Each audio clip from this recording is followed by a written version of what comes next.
Hello दोस्तों, नमस्कार। SM किसी चैनल में मैं आप सभी लोगों का दिल से बहुत बहुत स्वागत करता हूं। दोस्तों, इस वीडियो में हम लोग बात करने वाले, बहुत सारे लोगों ने रिक्वेस्ट किया था सर, अभी जो आईपीओ आ रहा है, मतलब जो चल रहा है बाजार में, उससे रिलेटेड पूरा एक डिटेल वीडियो बना दीजिए। तो डेफिनेटली अभी हम लोग यहाँ पे बात करने वाले जो अभी का सबसे ज़्यादा पॉपुलर आईपीओ यहाँ पे चल रहा है एसबीएफसी का, उससे रिलेटेड हम लोग डिटेल में चीज़ें जानने की कोशिश करेंगे। आपके जो अलग अलग डाउट्स थे वो भी सारे मैंने यहाँ पे कैप्चर करके रखे हुए हैं। मतलब क्या अप्लाई करना चाहिए, नहीं करना चाहिए, अगर अप्लाई करते हैं तो क्या क्या रिस्क यहाँ पे हो सकता है, लेटेस्ट ग्रे मार्केट प्रीमियम यहाँ पे क्या चल रहा है, ठीक है। HNI कैटेगरी में अगर जाएंगे तो क्या क्या चीज़ों का ध्यान रखना यहाँ पे चाहिए, ठीक है। A to Z सारी इन्फॉर्मेशन, ठीक है। एंड कुछ लोग ये भी पूछते हैं सर कि अप्लाई करे भी या ना करे, क्योंकि मिलता तो है ही नहीं, ठीक है। तो सारे चीज़ों को हम लोग यहाँ पे आराम से कवर करने वाले, कोई जल्दबाजी करनी यहाँ पे नहीं चाहिए। प्लस लॉन्ग टर्म के लिए जाना चाहिए या फिर सिर्फ लिस्टिंग गेन के लिए, सारी चीज़ें मैं यहाँ पे कवर करने वाला हूँ। तो चलिए स्टार्ट तो कर लेते हैं, कुछ बेसिक चीज़ें थोड़ी देख लेते हैं। वैसे तो आपको पता ही होगा, बट फिर भी। तो ये कंपनी है 2008 में शुरू हुई थी, ठीक है। पहले तो आप अगर देखोगे ये कंपनी है क्या, SBFC फाइनेंस लिमिटेड। अभी इससे ही पता चल जाता है, फाइनेंस मतलब पैसों की बात यहाँ पे दे रही, मतलब समझ में आ रही है कि लोन देने का काम यहाँ पे रहेगा। तो आगे देखिए क्या लिखा है, बहुत इंपॉर्टेंट चीज़ है दोस्तों। मैं चाहता तो इसको स्किप भी कर सकता था, बट चलिए कुछ तो एकदम चैलेंजिंग एक पार्ट यहाँ पे कर लेते हैं। अभी तक अगर देखा होगा, आपने देखा होगा कि मैं आपको बहुत सारे सवाल पूछता हूँ और कभी कभी ना आसान सवाल भी पूछता हूँ, बट ये वाला सवाल है ना बहुत टफ है। देख लेते हैं इस सवाल का जवाब कितने लोग देते हैं। वैसे तो अभी Google and chat GPT available है, लोग तो फाइंड कर ही लेंगे, बट चलिए क्या लिखा है देखिए। SBFC finance limited is a, बहुत इंपॉर्टेंट है, सिस्टमेटिकली इंपॉर्टेंट, क्या लिखा है, ऐसा है, systematically important non deposit taking NBFC है ये।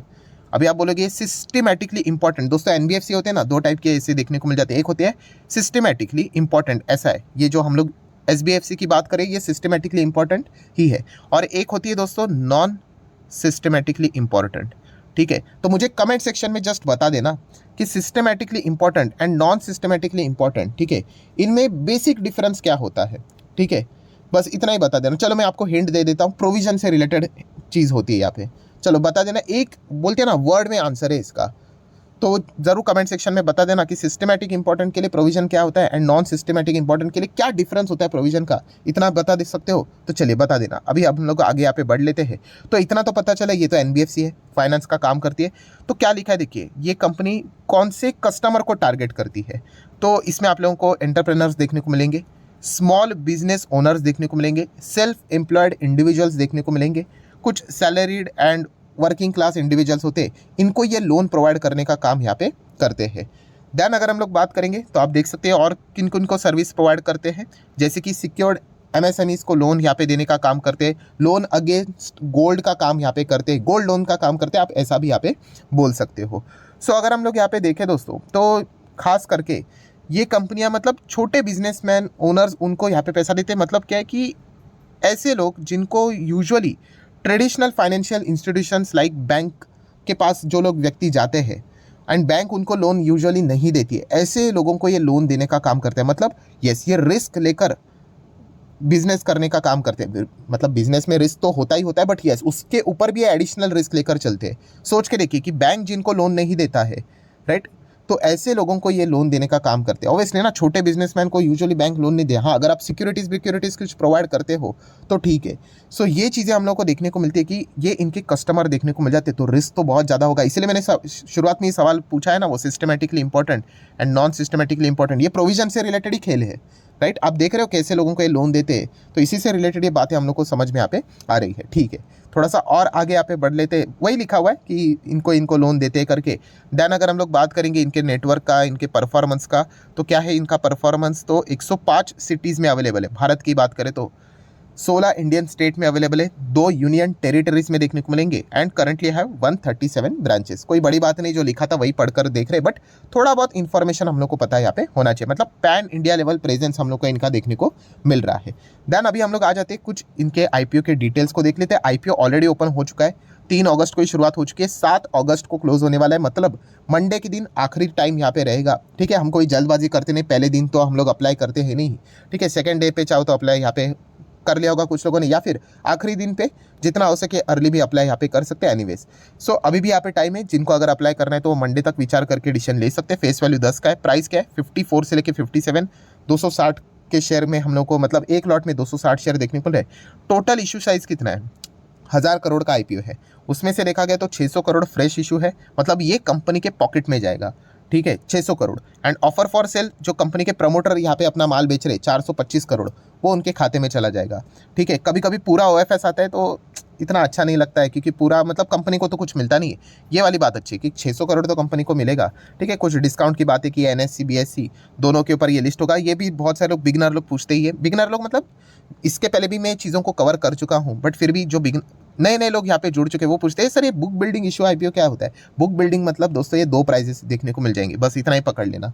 जिन कंपनी के आईपीओ में आप देखोगे ना एक ही प्राइस रहेगा। मान लीजिए अगर सिर्फ 55 ही लिखा होता तो वो बुक बिल्डिंग यहाँ पे होता नहीं है, फिर वो हम लोग को फिक्स प्राइस वाला आईपीओ देखने को मिल जाते हैं। इतना दिमाग पे लोड नहीं लेने का, ऐसा हर चीज़ हमें पता नहीं होनी चाहिए, ठीक है। नॉर्मल सी चीज़ें, इसको स्किप करके आप आगे बढ़ सकते हो, ठीक है। देन एंकर इन्वेस्टर के लिए 30%, ठीक है। क्यूआईबी के लिए 20% का रिजर्वेशन यहाँ पे रखा गया है। एनआई एचएनआई के लिए बात करें तो लगभग 14 मतलब 15% है। रिटेल कैटेगरी 34 to 35% है। सर आप ऐसा बोलो ही मत, ये 35-30%, वो लास्ट वक्त का भी शायद से नेटवेब का ही था ना आईपीओ, उसमें भी 35 था, हमें तो कुछ मिला नहीं। दोस्तों देखिए अभी ना बहुत सारे लोग आ चुके हैं शेयर मार्केट में। पहले इतने लोग नहीं हुआ करते थे, 2 करोड़ भी डीमैट अकाउंट नहीं थे, अभी 12 करोड़ डीमैट अकाउंट है। और कितने सारे डीमैट अकाउंट खुले इसीलिए है कि सिर्फ आईपीओ में हम लोगों को निवेश करना है।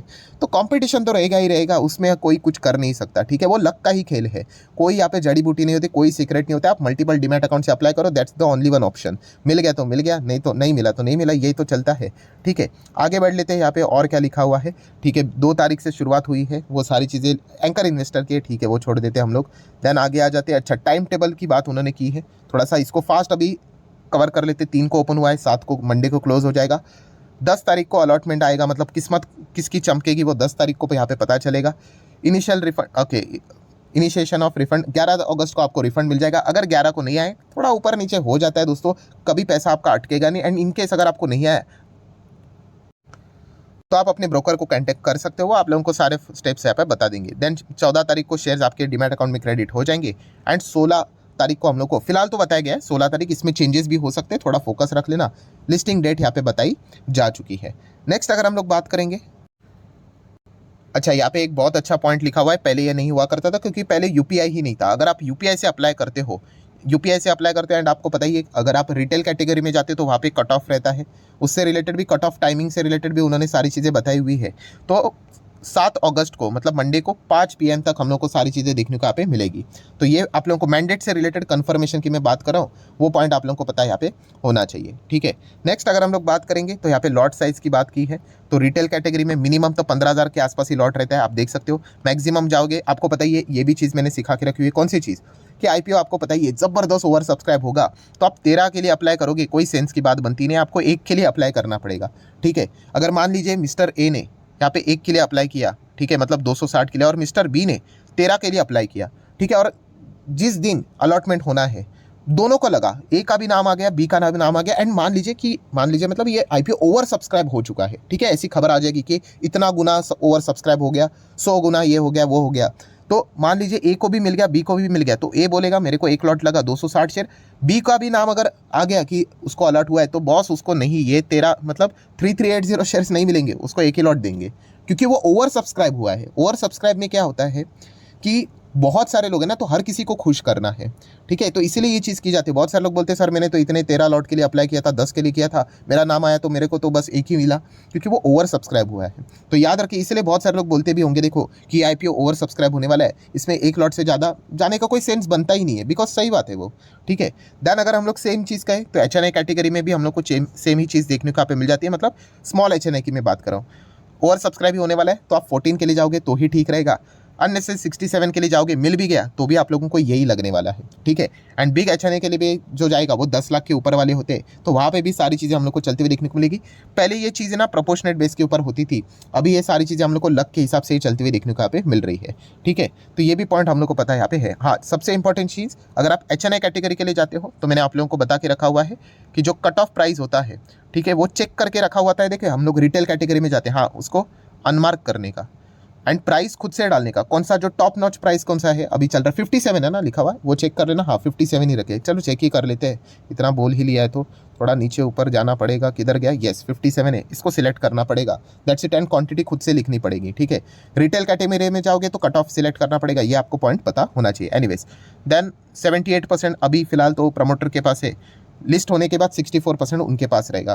देन उसके बाद जो लॉन्ग टर्म के लिए जाना चाहते हैं तो उनके लिए सारी चीज़ें लिखी हुई है, आप यहाँ पे देख सकते हो, असेट, रेवेन्यू, पैट, सब कुछ बढ़िया ही नज़र आ रहा है, 35, 85, 64, देन 150 के आसपास सब कुछ बढ़िया ही नज़र यहाँ पे आ रहा है। सो सब कुछ जितना भी इंपॉर्टेंट था सारी चीज़ें कवर कर ली। पी रेशो ये तो आईपीओ में लिस्ट करने वाला कौन ही देखता है, मतलब लिस्टिंग गेन के लिए जाने वाला है, इतना ही हम लोग देखते हैं कि बस यहाँ पे कि ग्रे मार्केट प्रीमियम क्या चल रहा है। तो चलिए उसी के ऊपर अभी हम लोग यहाँ पे आ जाते हैं, बट उससे पहले एक बार ये भी देख ही लेते कि ऑब्जेक्टिव ऑफ इशू क्या है, कि क्यों पैसा रेस कर रहे हैं यहाँ पे। भाई बिजनेस के ग्रोथ के लिए कैपिटल चाहिए, और किसके लिए चाहिए होगा, पार्टी करने के लिए थोड़ी ना। तो चलिए जितनी भी चीज़ें थी सारी मैंने कवर कर ली है। देखिए सबसे पहले आपका एम क्या होना चाहिए पता है, लॉन्ग टर्म के लिए ना कंसिडर करो तो भी चलेगा।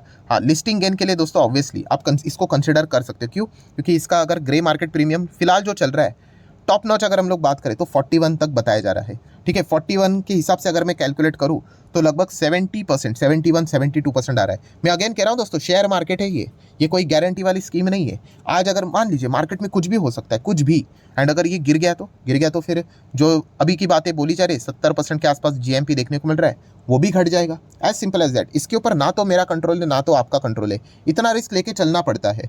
सर अगर कल लॉस में चला गया तो फिर लॉस बेयर करना पड़ेगा, as simple as that. Bear करना पड़ेगा मतलब फिर होल्ड करना पड़ेगा, ठीक है। एसबीआई कार्ड में ऐसे ही तो हुआ था, आपको याद होगा, ठीक है। तो ये चीज़ होती है दोस्तों, ऐसा नहीं होता है कि सब कुछ आपको मतलब बोलते ना ईजिली यहाँ पे मिल जाए करके, इतना तो बेसिक रिस्क यहाँ पे लेना ही पड़ता है, ठीक है। वो 21 दिन में पैसे डबल से अच्छा ये वाली स्कीम तो अच्छी है यहाँ, बट इसमें मिलना चाहिए एटलीस्ट, इतना ही हम लोग यहाँ पे बोल सकते हैं। तो 70% के लिस्टिंग गेन के लिए ट्राई करना नॉट अ बैड आइडिया, आप जरूर चाहो तो यहाँ पे विचार कर सकते हो। एंड रिटेल कैटेगरी का पोर्शन में भी 35% कोटा रखा हुआ है, तो शायद से लगने के चांसेस यहाँ पे बढ़ जाते हैं, ठीक है।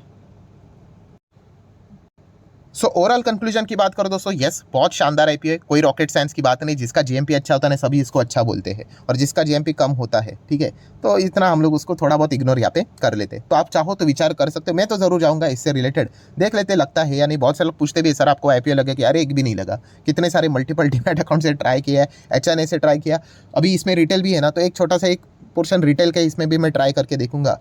मैंने पहले ही बोल के रखा है 12 करोड़ डीमैट अकाउंट है सर, कहाँ से मतलब आप अंदाज़ा लगाइए, इतने सारे मतलब लोग पार्टिसिपेट करते हैं, लक का ही खेले, मिला तो ठीक है, नहीं मिला तो क्या ही कर सकते। सो ज़रूर ट्राई कर लेना। आशा करता हूँ आपको वीडियो पसंद आया होगा, तो चाहो तो इसको लाइक एंड शेयर भी कर सकते हो। एंड डीमैट अकाउंट अगर आपने अभी तक ओपन नहीं किया है तो लिंक नीचे डिस्क्रिप्शन में 25 वीडियो की लिस्ट आपको फ्री ऑफ कॉस्ट मिल जाएगी। आपका नाम कौन सा अकाउंट आपने लिंक के थ्रू ओपन किया है प्रॉपर्ली कमेंट सेक्शन में बता देना। सो हफ्ते भर के अंदर सारे लेक्चर्स मेरे साइड से फ्री ऑफ कॉस्ट प्रोवाइड कर दी जाएंगे। So that's it, thank you very much दोस्तों, we will be meeting our next video, तब तक के लिए बाय बाय।